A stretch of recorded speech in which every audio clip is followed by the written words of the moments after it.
नमो नमः भवतां सर्वेषां हार्दं स्वागतम। आप सभी का संस्कृत सोपानम में पुनः स्वागत है।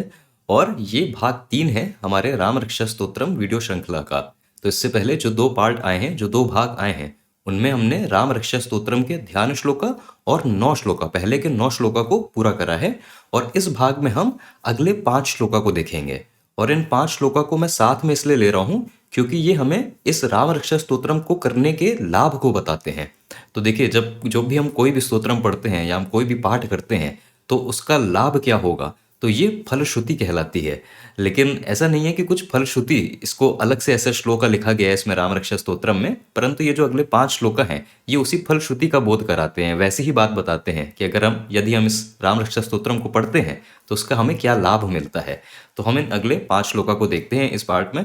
आशा करता हूं कि आपने पहले के जो 2 भाग हैं उनको देख लिया है। नहीं देखा है तो मैं यहाँ पे लिंक छोड़ दूंगा, आप उनको देख सकते हैं। चलिए अभी बिना विलंब के आज की वीडियो का आरंभ करते हैं। ठीक है, तो ये हमारा भाग 3 है और श्री राम के आशीर्वाद के साथ चलिए अपने 10वें श्लोका को देखते हैं। एताम राम बलोपेताम रक्षाम यस सुकृति पठेत स चिरायु सुखी पुत्री विजयी विनयी भवेत। ठीक है, और जैसा हम अभी तक करते आ रहे हैं कि हम अन्वय की सहायता से इन पदों को एक एक करके समझेंगे जिससे हम पूरे अर्थ को समझ पाएं श्लोका के। तो देखिए, हम यहाँ पे कह रहे हैं कि यह सुकृति पठेत। तो यह से तो अर्थ होता है कि वह जो, ठीक है, सर्वनामा है संस्कृत में वह जो।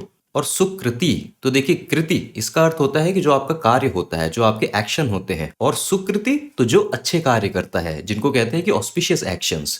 तो आप इस सुकृति से अर्थ ले सकते हैं जो न्यायपरायण व्यक्ति होता है, जो धर्मपरायण व्यक्ति होता है, धर्म के दायरे में, न्याय के दायरे में रह के कार्य करता है। तो कहने की बात है कि एक नेक व्यक्ति, एक धार्मिक व्यक्ति। तो हम कह रहे हैं यह सुकृति, कि वह नेक व्यक्ति जो एताम रक्षाम पठेत, जो इस, एताम से अर्थ है इस और रक्षाम से अर्थ है राम रक्षा स्तोत्रम। तो वह धार्मिक व्यक्ति जो इस रक्षा पाठ को पठेत, पढ़ता है।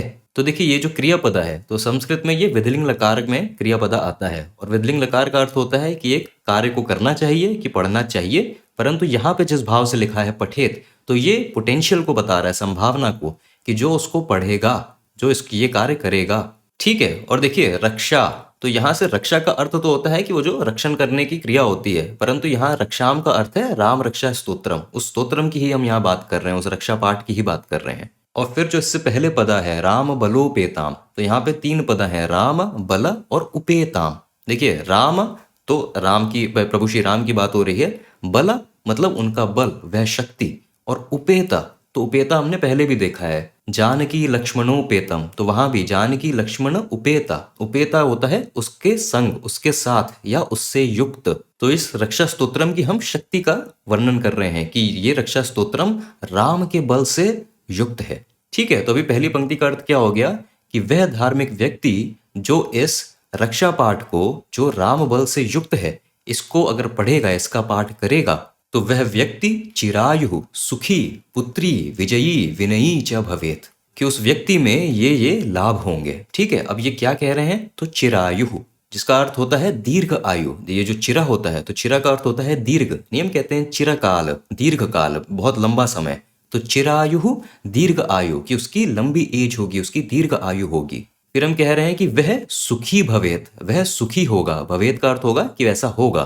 फिर हम कह रहे हैं पुत्री भवेत। देखिए, यहाँ पुत्री का अर्थ डॉटर नहीं है, यहाँ पुत्री का अर्थ है पुत्र युक्त, क्योंकि ये शब्द पुत्रिन से आया है। और पुत्रिन इस पदा का अर्थ होता है जिसके पास पुत्र है, मतलब जिसके पास पुत्र संतान के रूप में है। तो देखिए, आज के समय में तो जो कुल है, जो वंशज है, इसकी हमें बहुत ऐसी कुछ जानकारी नहीं होती है, इसका कोई ध्यान भी नहीं देता है। हम अपनी ही बात करें तो हमारे पर बाबा कौन थे, उनके पिता कौन थे, ये सब जानकारी हमें होती नहीं है। परंतु जिस समय की हम बात कर रहे हैं इस राम रक्षा स्तोत्रम के माध्यम से, तो उस समय में तो जो ये इक्ष्वाकु कुल है, हमने पहले इस पर बात की थी, तो इक्ष्वाकु कुल के जो संस्थापक थे महाराजा इक्ष्वाकु, तो उनके बाद जितने भी राजा आए उन सब की जानकारी होती थी। और जिससे हमें पता भी चलता है कि जो दशरथ थे वो उसी कुल के 34वें राजा थे। उनके बाद प्रभु श्री राम राजा हुए। ऐसे ही जो राजा जनक थे, जिनकी पुत्री हैं सीता माँ, तो उनका भी निमि कुल था, निमि वंशज। तो उनके भी संस्थापक निमि से लेके उन तक की पूरी जानकारी थी और आगे भी जानकारी रही। जो राजा जनक थे वो स्वयं 23वें नंबर के 23वें राजा थे निमि कुल के।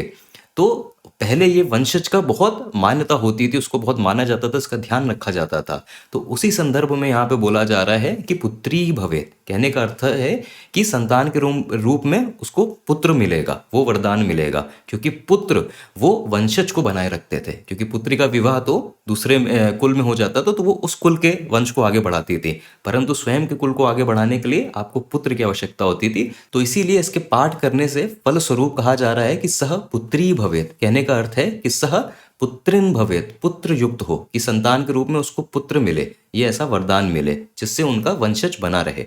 तो ये इस संदर्भ में कहा जा रहा है। ठीक है, और फिर हम कह रहे हैं सह विजयी भवेत। तो विजयी का तो अर्थ है कि सदैव विजयी रहे, हमेशा उसको विजय प्राप्त हो। और फिर हम कह रहे हैं सह विनयी भवेत, कि जो पुरुष राम रक्षा स्तोत्रम का पाठ करेगा उस पुरुष के अंदर विनय, ये विनय की भावना होगी, उसके अंदर विनय होगा, उसके चरित्र में विनय आएगा। विनय का अर्थ होता है ह्यूमिलिटी, जिसको हम कहते हैं मॉडेस्टी, ह्यूमिलिटी। तो उसका चरित्र विनयपूर्ण होगा, उसका चरित्र निर्मल होगा। ठीक है, तो ये सारे पद हैं श्लोका के। आशा करता हूँ सारे पद क्लियर हो गए।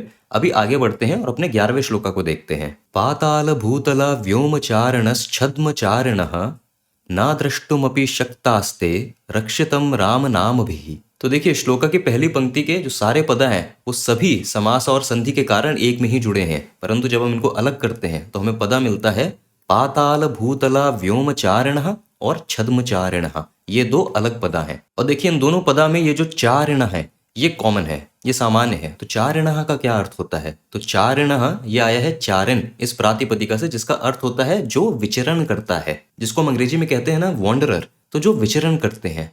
ठीक है, और देखिए ये पहले भी मैंने आपको बताया है कि क्योंकि हम इन समास में जो भी पदा है उनको अलग करके समझ रहे हैं हर पदा को, तो मैं संधि से पहले का दिखा रहा हूं, तभी व्योमनचारिणः। परंतु जब ये जुड़ते हैं, जो आप मूल श्लोका में देख रहे हैं, तो ये जो नकार है इसका लोप हो जाता है, ये हट जाता है, तभी आप व्योमनचारिणः ऐसा नहीं देखते हैं, आप देखते हैं व्योमाचारिणः। परंतु जो पदा है वो है व्योमन, जिसका अर्थ होता है आकाश। एक अर्थ आकाश भी होता है, एक अर्थ जो स्वर्ग लोक है उसको भी कहते हैं व्योम से। परंतु चारिणः इसका अर्थ है कि जो विचरण करते हैं। और हम कह रहे हैं कि जो पाताल में, जो मतलब भूलोक के जो नीचे के लोक हैं, भूतल इससे मतलब है कि ये पृथ्वी लोक, भूलोक, और व्योमन जिसका अर्थ है कि आकाश, या फिर इसका अर्थ ये भी हो सकता है कि स्वर्ग लोक। कहने का अर्थ है कि जो हमारे पृथ्वी लोक के ऊपर के लोक हैं। और फिर हम कह रहे हैं कि छद्मचारिणः। तो छद्मन का अर्थ होता है कि छल और कपट। तो छद्मचारिणः इससे क्या अर्थ है कि वह जो छल और कपट से विचरण करते हैं। कहने का अर्थ है कि वह जिनके जीने का जो ढंग है, जिनके जीवनी का जो तरीका है वो छल और कपट से ग्रस्त है। ठीक है, तो जो छली और कपटी लोग होते हैं उनकी बात हो रही है। ठीक है, तो ते वे सब द्रष्टुमपि न शक्ता, वह देखने के लिए भी न शक्ता, सक्षम नहीं है। ठीक है, दृष्टुम का अर्थ होता है देखने के लिए। ठीक है, दृश्य धातु से, दृश्य धातु का अर्थ होता है देखना, दृष्टुम देखने के लिए। और शक्ताः का अर्थ होता है जो सक्षम है, न शक्तः जो सक्षम नहीं है। और अपि का अर्थ होता है जो हम हिंदी में कहते हैं भी। कहने का अर्थ है कि वे सब जो किसी भी लोक में या छल या कपट किसी भी तरीके से विचरण करते हैं, वे सभी देखने के लिए भी सक्षम नहीं है। किसको देखने के लिए? तो मानवम, ये दिया नहीं है, परंतु ये अर्थ से हमें पता चलता है कि हम यहाँ बात कर रहे हैं कि उस मनुष्य की, जिसकी हमने पहले भी बात नहीं की थी कि जो भी मनुष्य इस रक्षा के पाठ को पढ़ता है, तो ऐसे मनुष्य को ये विचरण करने वाले जीव देख भी नहीं पाते हैं, वो देखने के भी सक्षम नहीं है। क्योंकि राम नाम भी ही रक्षितम, क्योंकि राम नाम के द्वारा, नाम भी ही इसका अर्थ होता है कि नाम के द्वारा। किसके नाम के द्वारा? तो राम नाम भी ही, राम नाम के द्वारा ऐसे मनुष्य रक्षितम, ऐसे मनुष्य रक्षित हैं, वो प्रोटेक्टेड हैं, वो गार्डेड हैं। ठीक है, तो यहाँ पे फिर वही कि राम रक्षा स्तोत्रम के महत्व को बताया जा रहा है कि जो भी मनुष्य, जो भी मानव राम नाम के द्वारा रक्षित है, तो ऐसे मनुष्य को कहीं भी विचरण करने वाले या किसी भी उद्देश्य, किसी भी छल कपट के साथ विचरण करने वाले वे सभी जीव ऐसे मनुष्यों को देख भी नहीं पाते हैं, देखने के भी सक्षम नहीं होते। तो जब देख नहीं पाएंगे तो किसी तरीके की उन पे हानि, किसी तरीके का उनको नुकसान भी नहीं पहुंचा पाएंगे। तो अर्थ बस वही है कि राम नाम से जो भी रक्षित मनुष्य है उसका कोई कुछ भी बिगाड़ नहीं सकता, वह पूर्णतः सुरक्षित है। ठीक है, तो आशा करता हूँ कि श्लोका क्या कह रहा है और सारे पदा के क्या अर्थ हैं ये क्लियर हो गया। अभी आगे चलते हैं और अपने 12वें श्लोका को देखते हैं। रामेति रामभद्रेति रामचंद्रेति वा स्मरन् नरो न लिप्यते पापहि भुक्तिम मुक्तिम च विन्दति। तो देखिए यहाँ पे हम कह रहे हैं स्मरन नरः, देखिए नरः से तो वही अर्थ है कि नरः से अर्थ है कि मनुष्य, मानव, ठीक है, नरः। और कैसा नरः? तो स्मरण नरः। देखिए स्मरण, इसका अर्थ होता है स्मरण करते हुए, स्मरण करता हुआ, कि वह जो स्मरण करता जा रहा है। और किसका स्मरण करता जा रहा है? तो राम ऐसा स्मरण करता जा रहा है। इति का अर्थ होता है कि ऐसा। तो जो राम ऐसा इसका स्मरण कर रहा है, या रामभद्र इसका स्मरण कर रहा है, या रामचंद्र इस नाम का स्मरण कर रहा है। ये जो आप वाह देख रहे हैं, ये उसी या का अर्थ दे रहा है कि राम या फिर रामभद्र या रामचंद्र, किसी भी नाम का, ऐसे किसी भी नाम का जो स्मरण करता हुआ मनुष्य है, स्मरण करता हुआ मानव है, तो ऐसे मनुष्य पाप ही का अर्थ है कि पापों के द्वारा। तो ऐसे मनुष्य पापों के द्वारा न लिप्यते। देखिए लिप्यते, लिप्यते लिप धातु से आया, जिसका अर्थ होता है, जो हम नहीं कहते हैं कि लेपन करना, तो लेपन करना। और लिप्यते का अर्थ हो गया जिस पर लेपन कर दिया गया है। कहने का अर्थ है कि उस पर उसका प्रभाव पड़ गया, उसका रंग चढ़ गया है। और ना लिप्यते तो जो लेपित नहीं होते हैं, जो ग्रसित नहीं होते हैं। तो हम क्या कह रहे हैं कि वह नरा जो स्मरण, वह नरा जो राम या रामभद्र या रामचंद्र इन नामों का स्मरण करते हुए चलता है, स्मरण करते हुए रहता है, तो ऐसे मनुष्य पापों से कभी भी लेपित नहीं होते हैं। कहते हैं वो कभी भी पापों के संग में नहीं आते हैं, उनसे कभी ग्रसित नहीं होते हैं। और हम आगे कह रहे हैं भुक्तिम मुक्तिम च विंदति। ठीक है, विंदति का अर्थ होता है कि लाभ होना। विंदति का अर्थ होता है किसी भी वस्तु का, किसी भी चीज का लाभ होना, उसको पाना। और देखिए मुक्ति तो हमें पता होती है कि जो हमारा एक अध्यात्म के हिसाब से जो अंतिम गोल है, जिसको मोक्ष निर्वाण आप कह दें, जो संसार का चक्र है उससे परे जाना, तो वह है ये मुक्ति, हमारे आध्यात्मिक यात्रा का जो गंतव्य है। ठीक है। और भुक्ति का क्या अर्थ है? तो भुक्ति भुज धातु से आया है, भोगने के अर्थ से आया है। तो भुक्ति से अर्थ है सांसारिक समृद्धि, सांसारिक वैभव, सांसारिक ऐश्वर्य। तो इस श्लोका में हमें राम, रामभद्र, रामचंद्र, राम के जितने भी नाम हैं, तो उनके स्मरण करने की शक्ति को बताया गया है, उसके लाभ को बताया गया है कि हम कभी पापों की संगति में नहीं आते और हमें भुक्ति और मुक्ति दोनों ही प्राप्त होती हैं। ठीक है। और देखिए राम को हम रामभद्र, रामचंद्र इन नामों से पुकारते हैं। देखिए राम भद्र, भद्र का अर्थ होता है कि जो प्रोस्पेरिटी होती है, समृद्धि होती है। तो रामभद्र की राम वो एक समृद्धि का स्वरूप है, क्योंकि राम जिनके भी जीवन में आते हैं तो वो समृद्ध हो जाते हैं। और ये हमने जो हमारे हनुमान हैं, जो हमारे सुग्रीव हैं, विभीषण हैं, तो इन सभी के जीवन में हमने राम जी के आने से और उनका क्या प्रभाव रहा है उन पे, तो उनसे हमें इस बात का पता चलता है कि रामभद्र की वो स्वयं शुभकारी हैं और बहुत शुभकारी हैं और स्वयं समृद्धि के स्वरूप हैं। और रामचंद्र क्यों? तो चंद्र जैसा उनका सौम्य और निर्मल स्वभाव भी है, और वैसे ही सुंदरता उनके आनंद में, उनके स्वयं के मुख पे भी आच्छादित रहती है। तो रामचंद्र से हम ये अर्थ ले सकते हैं कि जो चंद्रमा के समान निर्मल हैं, सौम्य हैं और सुंदर हैं। ठीक है। तो ये दोनों अर्थ लिए जा सकते हैं। ऐसे और भी बहुत अर्थ होते हैं रामभद्र के, रामचंद्र के, जिस भी भावना से आप उन नाम में जो भी भाव देना चाहते हैं इन नामों में। चलिए अब आगे बढ़ते हैं और अपने 13वें श्लोका को देखते हैं। जगत जैत्रैक मंत्रेण राम नामनाभिरक्षितम यह कंठे धारयेतस्य करस्था सर्व सिद्धयः। तो देखिए अब हम क्या कह रहे हैं कि यह हमने पहले भी देखा है, सर्वनामा है कि वह जो, कि वह मनुष्य जो। तो यह कंठे धारयेत, कि वह मनुष्य जो, कंठे मतलब कंठ में, और धारयेत मतलब धारण करता है। ठीक है, कि वह मनुष्य जो कंठ में धारण करता है। और कंठ में धारण करता है किसको? तो एतम स्तोत्रम। ठीक है। देखिए फिर ये अन्वय क्योंकि हम कर रहे हैं तो हम वो जानकारी भी लिखते हैं जो ऐसे हमें पता है, जो अंतर्निहित है हमारे श्लोका में। तो उस अंतर्निहित जानकारी को मैं ऐसे ब्रैकेट में दिखा देता हूं कि ये है। ठीक है, हमें श्लोका से इसका अर्थ मिलता है कि एतम स्तोत्रम, इस स्तोत्र को, क्योंकि हम रामरक्षा स्तोत्र की ही बात कर रहे हैं, तो यह एतम स्तोत्रम कंठे धारियेत, कि वह मनुष्य जो इस स्तोत्र को कंठ में धारण करता है। और कंठ में धारण करने का अर्थ क्या है? कि कंठस्थ करता है। ठीक है। तो देखिए कंठे धारियत से बहुत जगह अर्थ ये भी देखने को मिलता है कि अगर हम उसको एज अ लॉकेट बना के उसको कंठ में, गले में पहन लें राम नाम को, किसको, परंतु जो अर्थ मुझे समझ में आता है वो है कंठे धारियत का, कि कंठस्थ कर लेना। और कंठस्थ कर लेने से भी अर्थ सिर्फ ये है, ऐसा नहीं कि कंठस्थ कर लेने का अर्थ बस ये है कि हमें पूरा याद है। कंठस्थ कर लेने का भी अर्थ ये है कि हमेशा हमारा मन बुद्धि उसका ध्यान पे रहे, हमेशा हमारा मन बुद्धि उसके जप में ध्यान केंद्रित रहे। और इस स्तोत्रम के बारे में क्या कहा जा रहा है? तो कहा जा रहा है राम नामना अभिरक्षितम। ठीक है। देखिए अभिरक्षितम का अर्थ होता है कि वह स्तोत्र जो रक्षित है, जो संरक्षित है। और किसके द्वारा संरक्षित है? तो राम नामना, कि राम नाम के द्वारा। तो राम नामना अभिरक्षितम, देखिए ये वैसा ही अर्थ दे रहा है जैसा अभी हमने इससे पहले वाले श्लोका में देखा था, राम बलोपेताम, कि राम बल उपेताम, कि जो राम बल से युक्त है। वही हम यहाँ भी कह रहे हैं कि ये स्तोत्रम जो राम नाम के द्वारा अभिरक्षित है, राम नाम से संरक्षित है। और देखिए जो हमें श्लोका में पहला पदा देखने को मिलता है, जगत जैत्रैक मंत्रेण, तो यहाँ पे भी ये अलग अलग पदा हैं, जगत जैत्र एक मंत्रेण।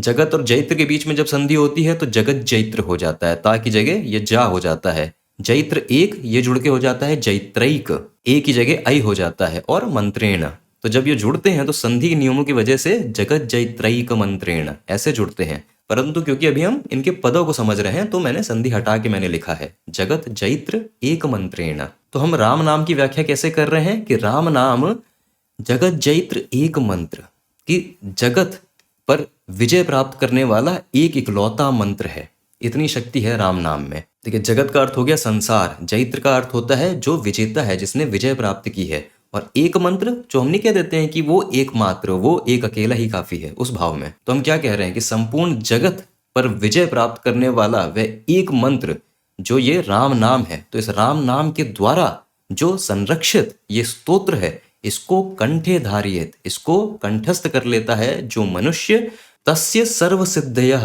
करस्थाः, उसके लिए सर्व सिद्धया, सर्व सिद्धया से अर्थ है सर्व सिद्धि। सिद्धि का अर्थ होता है कि किसी भी कार्य की पूर्ति, किसी भी कार्य की सफलता, उसकी पूर्णता, ये अर्थ होता है सिद्धि का। देखिए एक सिद्धि ये भी होती है जो यौगिक सिद्धि होती हैं, जो अलौकिक शक्तियां होती हैं, परंतु सिद्धि का अर्थ जो हम समझ सकते हैं वो है कि किसी भी कार्य की सफलता, उसकी परिपूर्णता। वह मनुष्य जो कंठस्थ कर लेता है, उस मनुष्य के लिए जो ये सर्व सिद्धियां, सारी सिद्धियां करस्थाः, कर हमें पता है कर का अर्थ होता है हाथ, हथेली, और स्था मैंने बताया है कि जो चीज स्थित है।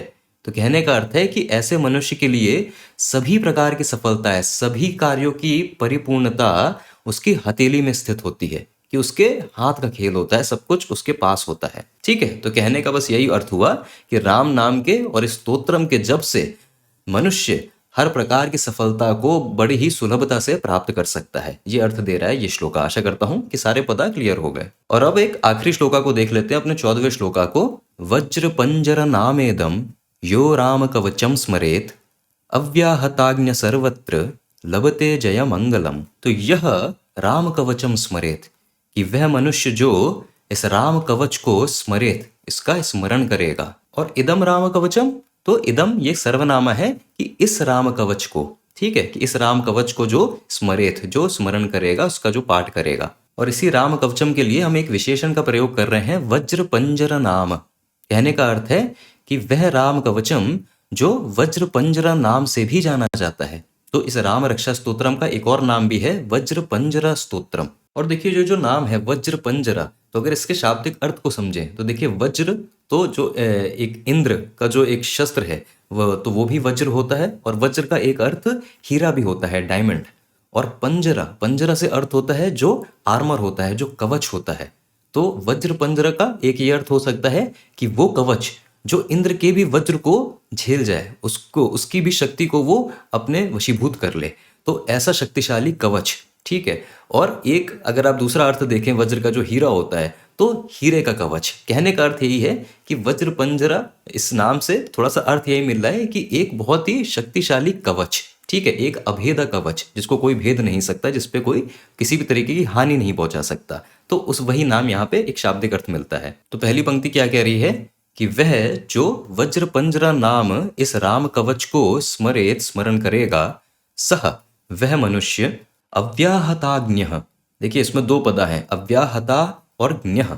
देखिए ज्ञः होता है जानने वाला, और अव्याहता, अव्याहता का अर्थ होता है पूर्णतः बाधा रहित होना, बिना किसी विरोध के होना। तो अव्याहताज्ञः, अव्याहता को जानने वाला, कि किसी भी तरह के बाधा को, किसी भी तरह के विरोध को वो नहीं जानता है। कहने का अर्थ है कि जो भी उसकी कामना होती है, जो भी उसकी आज्ञा होती है, वो बिना किसी अड़चन के, बिना किसी बाधा के सर्वत्र सदैव पूरी होती है। ठीक है, किसी भी बाधा को वो नहीं जानता है। और फिर कह रहे हैं कि सह सर्वत्र जय मंगलम लभते, कि वह लभते, लभते का भी अर्थ होता है कि प्राप्त करता है, उसका लाभ करता है। और किसका लाभ करता है? तो जया मंगलम, मंगलकारी विजय को। मंगल से अर्थ होता है जो हम कहते हैं ना ऑस्पिशियस, शुभकारी। तो वह बिना किसी बाधा के जाने सर्वत्र, हर स्थान पर, हर जगह, हर परिस्थिति में शुभकारी विजय को प्राप्त करता है।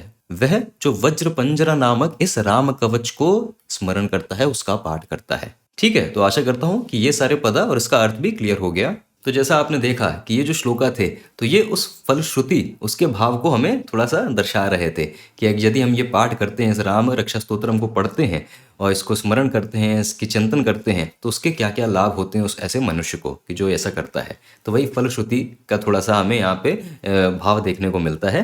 परंतु हम इस भाग को यहीं तक रखेंगे। अब अगले भाग में जो भी शेष श्लोक हैं इस राम रक्षा स्तोत्रम के, उन सभी को हम एक साथ लेंगे। तो अब मैं आपसे इसके चौथे भाग में, इसके लास्ट भाग में, आखिरी भाग में मिलूंगा। अपने राम रक्षा स्तोत्रम को पूरा संपूर्ण हम कर लेंगे। अभी विदा लेता हूँ। तो संस्कृत पढ़ते रहिए, खुश रहिए। वयं पुनः मिलामः। धन्यवाद।